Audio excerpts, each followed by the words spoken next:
Quisiera animar a todos los compañeros de la rama sanitaria, que es la que a mí me atañe,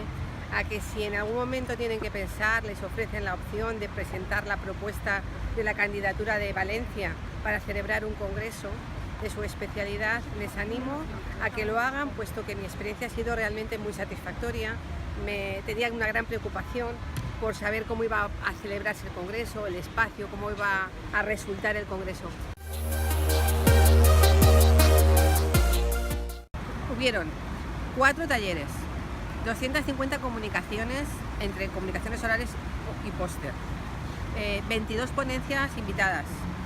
y 48 stands. Los espacios comerciales estaban totalmente rodeados de congresistas en todo momento. Si tu entorno es adecuado, la actividad que ejerces en ella sale bien o sale mejor que si ese entorno es inadecuado. Esta ha sido mi experiencia. He encontrado, gracias al equipo y al arquitecto que diseñó el espacio, he encontrado ese sitio, ese espacio en Valencia para poder traer a casi 1000 personas que traje este fin de semana a la ciudad a celebrar un evento en el que podían compartir experiencias, conocimientos y todos los avances científicos que en la cirugía oral y la implantología, de la mano de la Sociedad Española de Cirugía Bucal, de la mano de CESIB, pues hemos podido compartir todo eso en un espacio especial, en un espacio que alguien ha pensado para nosotros,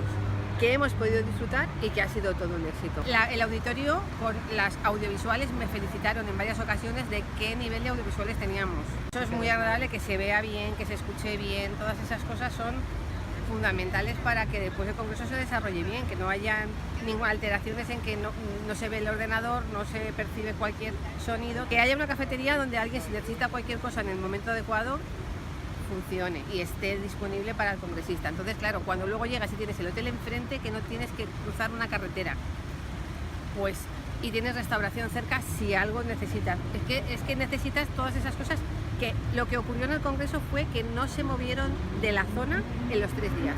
porque lo tenían todo. Entonces no se movieron de la zona, se quedaron aquí en la zona, y cuando acabó el congreso, el que quiso quedarse más tiempo en Valencia se quedó, aprovechando que era la maratón, pero realmente del congreso no se movió nadie en 3 días, y esto todo el mundo me lo comentó, lo cómodo que resulta.